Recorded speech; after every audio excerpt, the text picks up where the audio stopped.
Hi, listeners. Welcome to the Grief Out Loud podcast produced by the Dougy Center for Grieving Children. I'm Jana and wanted to give you just a little heads up as you listen to this episode. You'll be hearing references to our old name, which was Dear Dougy.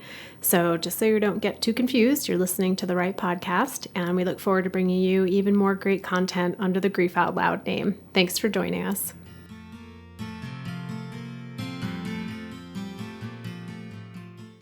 Hello, everybody. Brendon Connolly here from the Dougy Center in Portland, Oregon. And I'm Jana DeCristofaro. Hey, Jana. We are talking today because this is our introductory episode number 000. What the heck are we doing? Dougy Center podcast. Yeah, our Dear Dougy podcast. The Dear Dougy podcast. And we're just, since it's episode 000, we're not really talking about any specific content. We just want to give a big picture of who we are, what is the Dougy Center, what do we do, where do we come from, why are we doing this podcast? Why are we doing this podcast? Yeah. Who's going to be talking, who's going to be on the podcast, all that stuff. So why don't you start with you?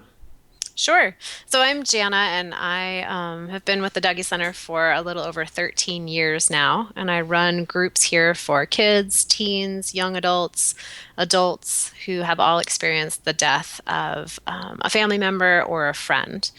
And there's so much knowledge and wisdom contained within our groups, the things that people bring to us and talk about, their questions, their concerns, their insights, their revelations about what grief has meant for them and the things that they have discovered about how their needs were getting met or not getting met out in the community. So we decided that it might be really helpful to offer some of that information and that wisdom to a larger audience so that people out in the world who are dealing with grief themselves, or people who have friends and family that they're close with who are grieving, and people want to find out, how can I best support my friend or my family member? We wanted to help open up that conversation, as well as to invite members of the community to participate by sending us questions, just things that we can answer to help broaden the conversation about grief and loss in our community.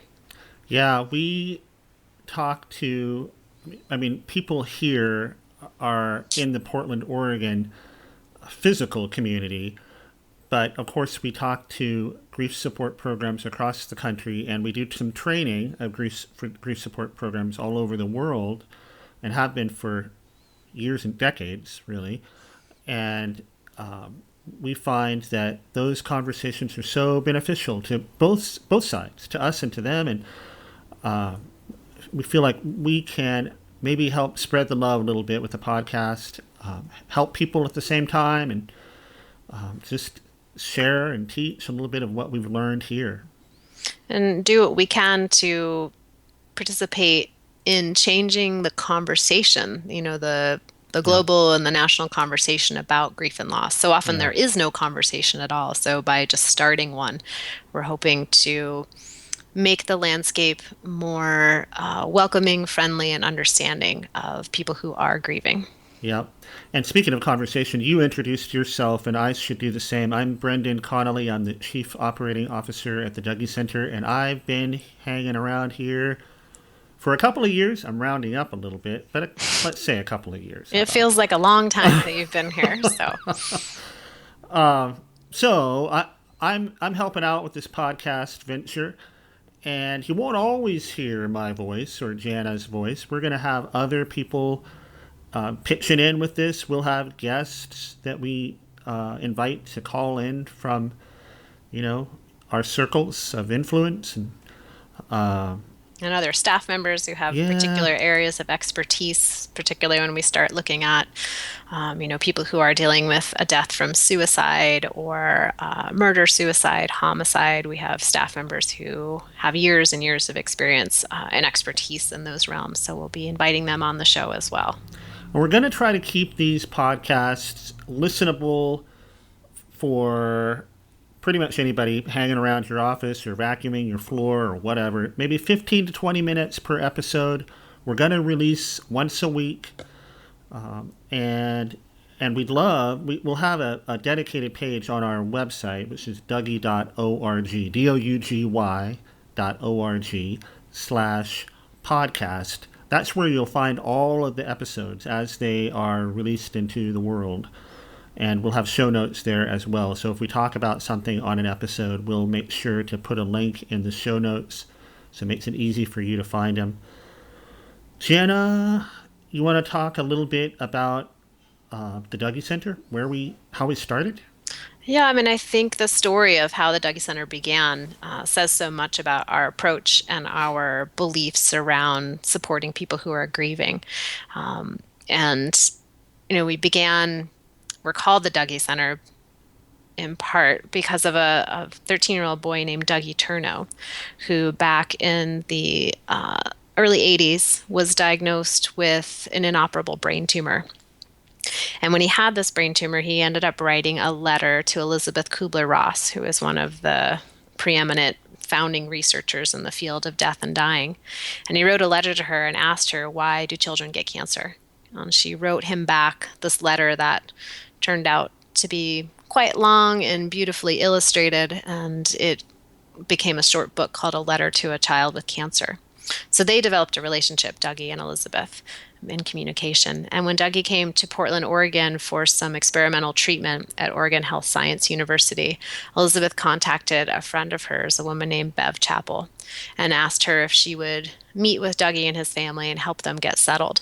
So Bev connected with Dougy and his family, and she was with him at the hospital. And she was very aware at the time that many of the doctors and the general gist in the medical community then was to keep children a little bit in the dark about what was going on. So they weren't as willing to be honest with children about their diagnosis, their prognosis, what was happening.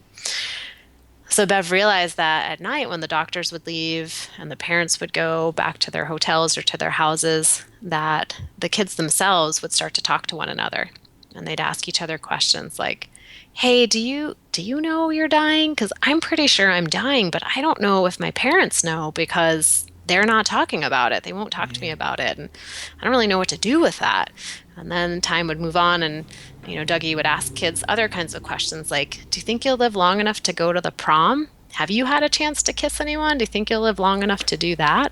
So Bev was just amazed that these kids were having these very frank, stark conversations with one another about things that the adults in their life seemed unwilling to talk with them about. So she realized that kids were so skillful at supporting one another. And from that, the idea of creating the Dougy Center for kids to come together with other kids who have had someone die, that's how that all started. That's great. That's great. And we have had a couple of different homes over the years, right? We have, yes. And we've done groups in all types of interesting scenarios before, and through it all, from whether we've been in our new beautiful location, when we've been in very small places, when we've done groups on soccer fields or in wrestling gyms or in basements, to recognize that the environment's important, but the most vital ingredient are the people themselves who are grieving, coming together, offering that support, offering that yeah, I get it too. Even though our experience may be different from one another, I get it. And I think that more than most things can offer so much comfort and reassurance for people who are grieving. Yeah. To know that they're not alone. Yeah. We do this work in 3 physical locations in the Portland, Oregon area. One is on Southeast 52nd Avenue. That's our main office building, our administration building, and our main groups building. It's a beautiful new building. It's only a couple of years old, 11,000 square feet, custom made to our spec, which sounds awesome, but it really is kind of a phoenix rising from some ashes of a previous home that was burned down by an arson fire a few years back. So we're really grateful to be here. It's an unfortunate way that we came to be here, but we're grateful for what we have now for sure. We also operate in Canby, Oregon, at a place called Walker's House, which is a residential house. It's not a residential home. People don't live there, but we do our groups there. And then we also have a location in Hillsboro, Oregon, where we run our support groups as well. Anything else, Jana? No, I'm just looking forward to future conversations about grief and loss and creating a foundation of support for listeners out there who maybe experienced a death when they were a child and didn't have the opportunity to attend a support group, or those who are struggling with grief now. Um, a way to create sort of a virtual support and understanding community for people. Yeah, which leads to the question, if people are listening to this right now and it makes them think, man, I'd love to ask Jana a question and maybe she can answer it on the podcast, what would they do? And can start with going to our website, the www.dougy.org, or to email directly to help@dougy.org. And maybe put podcast in the subject line or something like that. That would help Jana sort out the emails that she gets. That maybe be helpful. Okay, well, that's it for episode 000, the intro episode. And I'm really looking forward to this adventure with you, Jana. Myself as well. All right, talk to you later. Take care. Thanks for listening.